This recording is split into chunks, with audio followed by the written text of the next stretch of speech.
Hello everyone, welcome to Harika concepts. ఈరోజు నేను types of deposits కోసం ఎక్స్ప్లెయిన్ చేస్తున్నాను. అండ్ ఎవరైనా ఫస్ట్ టైం నా ఛానల్ చూస్తూ ఉంటే సబ్స్క్రైబ్ చేయండి. మీ ఫ్రెండ్స్లో ఎవరైనా కాంపిటేటివ్ ఎగ్జామ్స్కి ప్రిపేర్ అయ్యే వాళ్ళు ఉంటే షేర్ చేయండి. ఓకే, సో ఫస్ట్ మనం మెయిన్గా 2 టైప్స్ ఆఫ్ డిపాజిట్స్ చెప్పుకుంటాం. ఏంటంటే డిమాండ్ డిపాజిట్స్ అండ్ అలానే టర్మ్ ఆర్ టైమ్ డిపాజిట్స్. ఈ నేమ్ ఎందుకు వచ్చింది అంటే whenever customer demands the bank for his money or her money, the bank has to repay his money. Okay, అంటే ఎప్పుడైతే కస్టమర్కి తన మనీ కావాలనుకుంటాడో అప్పుడు బ్యాంక్కి వెళ్ళి తన మనీ అనేది తీసుకోవచ్చు.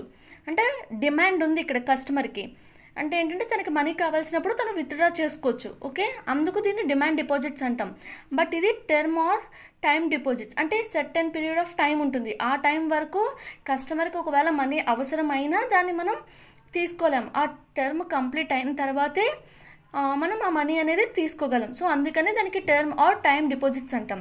ఓకే, అందుకే డిమాండ్ డిపాజిట్స్లో మనకి అగైన్ మళ్ళీ 2 టైప్స్, సేవింగ్ అకౌంట్స్ అండ్ అలానే current account. Okay, saving accounts అంటే మనకు తెలిసిందే కదా. ఇప్పుడే ఏదైనా మనం సేవ్ చేసుకోవాలనుకోండి, మనం మనీ అనేది బ్యాంక్లో సేవ్ చేసుకోవాలంటే ఒక అకౌంట్ ఓపెన్ చేస్తాం, దాన్ని మనం సేవింగ్స్ అకౌంట్ అంటాం. బట్ ఈ సేవింగ్ అకౌంట్ ఓపెన్ చేయడానికి కావాల్సింది ఏంటంటే పర్సన్ అనేవారు 10 years అబోవ్ ఏజ్ ఉండాలి. అండ్ కేవైసీ అనేది మనం సబ్మిట్ చేయాలి బ్యాంక్కి. కేవైసీ అంటే నో యువర్ కస్టమర్, అంటే మన డీటెయిల్స్, మన ఆధార్ కార్డ్ ఇంకా ఏదైనా ఉంటాయి కదా. ఆధార్ కార్డ్ అంటే మ్యాక్సిమం మొత్తం అన్ని డీటెయిల్స్ ఉంటాయి. అండ్ అలానే పేరెంట్స్ యొక్క డీటెయిల్స్, అలా అవన్నీ మనం సబ్మిట్ చేయాల్సి ఉంటుంది ఈ సేవింగ్స్ అకౌంట్ కోసం. ఓకే, ఈ సేవింగ్స్ అకౌంట్స్లో మనకి ఇంట్రెస్ట్ అనేది డే వైజ్గా క్యాలిక్యులేట్ చేస్తారు. ఓకే, అంటే ఒక సర్టెన్ సమ్ ఆఫ్ మనీ మనం ఇన్వెస్ట్ చేస్తాం కదా. ఓకే ఓకే ఇందులో మనకి ఇంట్రెస్ట్ అనేది డేగా క్యాలిక్యులేట్ చేస్తారు. ఓకే, అంటే పెర్ మంత్ కాదు, పెర్ యానం కాదు, పెర్ డే. అంటే ఎవ్రీ డేకి ఇంట్రెస్ట్ అనేది మనం సేవ్ చేసిన అమౌంట్ మీద పడుతూ ఉంటుందన్నమాట, రేట్ ఆఫ్ ఇంట్రెస్ట్. ఓకే, అది savings account. Next current account. Current account అంటే మనం ఇది ఏదైనా ట్రాన్సాక్షన్స్ చేసుకోవడం కోసం, దేనికైనా ఇప్పుడు మనం ఏదైనా కావాలనుకోండి మన ఫ్రెండ్కి, మనం ఏం చేస్తాం, ఏదైనా మనీ కావాలంటే వెంటనే ఈజీగా ట్రాన్సాక్ట్ చేస్తాం. ఎలా చేస్తాం, మన అకౌంట్ నుంచి. ఆ అకౌంట్స్ని మనం కరెంట్ అకౌంట్ అంటాం. గూగుల్ పే, ఫోన్పే ఇవన్నీ యూస్ చేసి మనం ట్రాన్స్ఫర్ చేస్తాం కదా మనీ. సో వాటి కోసం ఉపయోగించే అకౌంట్స్ని మనం కరెంట్ అకౌంట్ అంటాం. అంటే బిజినెస్ ట్రాన్సాక్షన్స్ కోసం కానీ లేదంటే ఏ టైప్ ఆఫ్ ట్రాన్సాక్షన్స్ కోసం మనం యూజ్ చేసినా దాన్ని మనం కరెంట్ అకౌంట్ అంటాం. ఓకే, అది. నెక్స్ట్ టర్మ్ ఆర్ టైమ్ డిపాజిట్స్లో 2 టైప్స్, ఫిక్స్డ్ డిపాజిట్ అలానే recurring deposits. Okay, fixed deposit అంటే ఏంటంటే ఇప్పుడు మీరు బ్యాంక్కి వెళ్ళారు, మీ దగ్గర ఒక 1 lakh rupees ఉన్నాయి. అది మీరు ఎవరి పేరు మీద అయినా ఫిక్స్డ్ డిపాజిట్ చేద్దాం అనుకుంటున్నారు. ఓకే, సో అది fixed deposit. But recurring deposit ఏంటంటే ఇప్పుడు మీరు ఒక జాబ్ చేస్తున్నారు, మీకు మంత్లీ ఒక 40,000 శాలరీ వస్తుంది. మీకు ఖర్చులు ఇవన్నీ పోగా మీకు మంత్లీ ఒక 5,000 మీకు సేవింగ్స్ అవుతున్నాయి. ఆ సేవింగ్స్ మీరు బ్యాంక్లో డిపాజిట్ చేద్దాం అనుకుంటున్నారు. ఎందుకంటే ఒక 3 years తర్వాత 4 years తర్వాత ఆ మనీ అంతటితో కార్ కొనుక్కుందామనో లేదా ఏదన్నా ఇదేదో చేద్దామని, ఫైనాన్షియల్గా యూజ్ చేసుకుందామని మంత్లీ 5,000, అంటే ఒకేసారి మీరు డిపాజిట్ చేయట్లేదు మనీ అంతా, బట్ మంత్లీ 5,000 అనేది డిపాజిట్ చేస్తున్నారు. దాన్ని మనం రికరింగ్ డిపాజిట్ అంటాం. అంటే మళ్ళీ అగైన్ అంటే ఈ మంత్ 5,000, మళ్ళీ నెక్స్ట్ మంత్ 5,000, తర్వాత 5,000, అలా మీరు ఎంత టైంకి పెట్టుకుంటారో 3 years అయితే 3 years, 4 years అయితే 4 years మీకు బల్క్ అమౌంట్ అనేది వస్తుంది. ఓకే, అది రికరింగ్ డిపాజిట్ అంటాం. సో ఒకేసారి మనం డిపాజిట్ చేస్తే అది ఫిక్స్డ్ డిపాజిట్ అంటాం. అండ్ ఈ fixed deposit, recurring deposit tenure complete అవ్వకుండా మాత్రం మనం తీసుకోవడానికి అయితే వీలుండదు. But savings account, current account అలా కాదు, ఎప్పుడు కావాలంటే అప్పుడు మనం తీసుకోవచ్చు. అంటే ఇక్కడ కస్టమర్కి డిమాండ్ ఉంది, వాళ్ళకి కావాల్సినప్పుడు తీసుకోవచ్చు. బట్ ఇది టైం కంప్లీట్ అవ్వాలి. ఓకే, అది fixed deposit and recurring deposit. And మనకి ఇక్కడ సేవింగ్స్ అకౌంట్తో కంపేర్ చేస్తే రేట్ ఆఫ్ ఇంట్రెస్ట్ ఫిక్స్డ్ డిపాజిట్స్లో మనకి రేట్ ఆఫ్ ఇంట్రెస్ట్ అనేది ఎక్కువగా ఉంటుంది. ఓకే, బ్యాంక్ ఇచ్చే rate of interest. Okay, next fixed డిపాజిట్స్లో మనకి మినిమం డ్యూరేషన్ వచ్చేసి 7 days కూడా మనం ఫిక్స్డ్ డిపాజిట్ చేయొచ్చు మనీ, ఆర్ మ్యాక్సిమం డ్యూరేషన్ వచ్చేసి 10 years. అండ్ అమౌంట్ వచ్చేసి ఎంత మినిమం అమౌంట్ చేయాలంటే ఫిక్స్డ్ డిపాజిట్కి 1,000, మ్యాక్సిమం ఎంతైనా చేసుకోవచ్చు, no limit. Okay, so next అలానే రికరింగ్ డిపాజిట్స్కి మినిమం డ్యూరేషన్ వచ్చేసి 6 months, మ్యాక్సిమం డ్యూరేషన్ వచ్చేసి 10 years. మినిమం అమౌంట్ వచ్చేసి 100 rupees, మ్యాక్సిమం అమౌంట్ వచ్చేసి నో లిమిట్, ఎంతైనా పెట్టుకోవచ్చు. అది మనకి ఫిక్స్డ్ డిపాజిట్కి, రికరింగ్ డిపాజిట్స్కి minimum and maximum durations and అలానే minimum and maximum amounts. Okay, next bulk deposits. ఒకవేళ మీరు ఒక మోర్ దాన్ 2 crores అనే డిపాజిట్ ఒక్కసారిగా చేశారనుకోండి బ్యాంక్కి వెళ్ళి, 2 crores ఆర్ ఎంతైనా దానికన్నా ఎబో ఇంకెంతైనా చేస్తే దాన్ని మనం బల్క్ డిపాజిట్ అంటాం. అంటే ఎక్కువ అమౌంట్ ఒకసారి చేస్తున్నాం కదా, అంటే బల్క్గా అంటే ఎక్కువగా ఒకసారి చేయడం వల్ల దాన్ని మనం బల్క్ డిపాజిట్స్ అంటాం. Okay, next joint accounts. Joint accounts అంటే ఏంటంటే either or survivors, former or survivors or HUF. HUF అంటే హిందూ అన్డివైడెడ్ ఫ్యామిలీ. ఓకే, మనకి మ్యాక్సిమం ఎగ్జామ్లో దీని ఫుల్ ఫామ్ కూడా అడుగుతూ ఉంటారు, what is the full form of HUF అని. ఇది చాలా ఇంపార్టెంట్ అండ్ ఇవి కూడా చెప్తాను. ఎయిదర్ ఆర్ సర్వైవర్ అంటే ఒక వైఫ్ అండ్ హస్బెండ్ ఉన్నారనుకోండి, ఎయిదర్ ఆర్ అంటే వైఫ్ కానీ హస్బెండ్ కానీ ఎవరైనా యూజ్ చేయొచ్చు ఆ అకౌంట్ని. సో ఇద్దరు జాయింట్గా యూజ్ చేసుకోవచ్చు కాబట్టి జాయింట్ అకౌంట్స్ అన్నాం. ఎయిదర్ ఆర్ సర్వైవర్ అంటే హస్బెండ్ అయినా యూజ్ చేసుకోవచ్చు, వైఫ్ అయినా యూజ్ చేసుకోవచ్చు. ఓకే, అది either or survivor account. Next former or survivor అంటే ఈ అకౌంట్ తీసుకున్నప్పుడు ఇనీషియల్గా మాత్రం ఒకరే యూజ్ చేస్తారు. అంటే ఫర్ ఎగ్జాంపుల్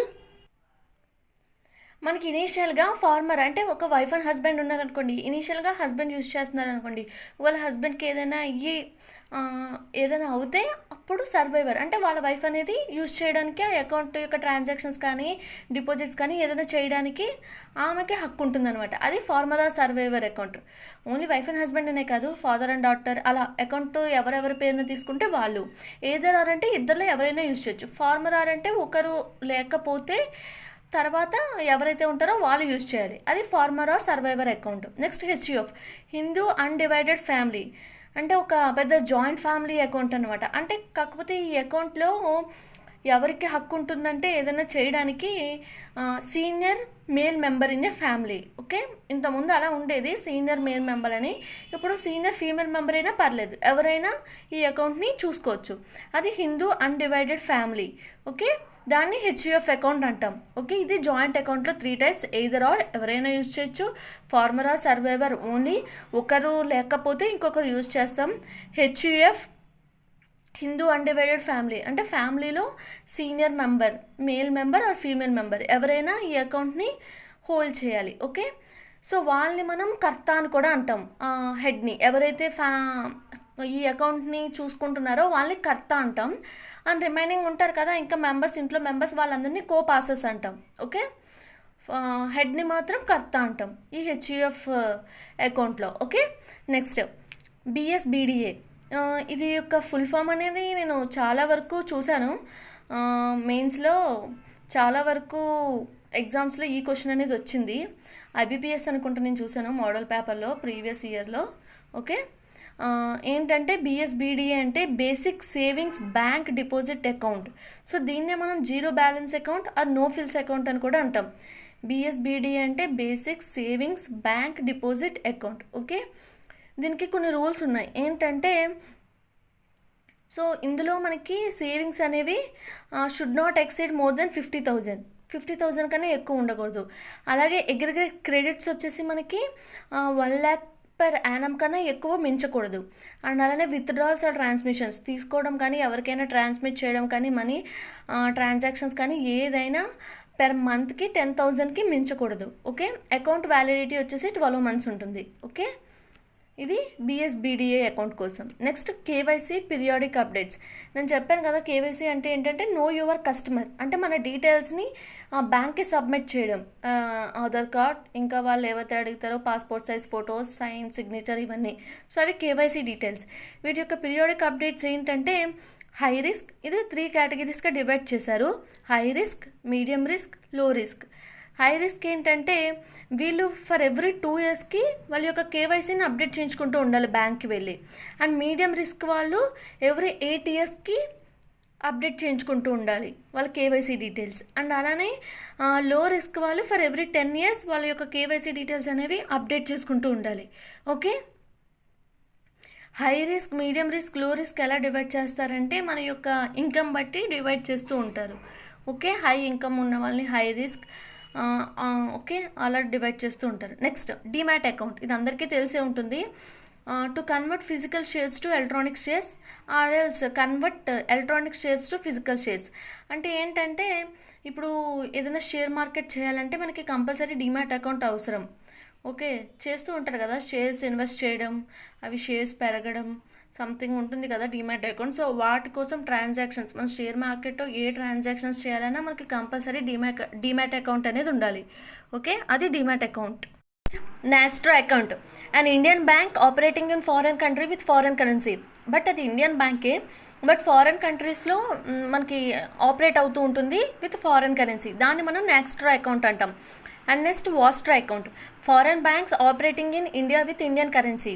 అంటే ఇది ఇండియాలో ఆపరేట్ అవుతుంది, బట్ కానీ ఫారెన్ బ్యాంక్ ఇండియా కరెన్సీతో ఆపరేట్ అవుతుంది. అది నాస్ట్రోకి వాస్ట్రోకి డిఫరెన్స్. నెక్స్ట్ లాస్ట్రో, through third party tie-ups. Okay, next NRO account, non resident ordinary account.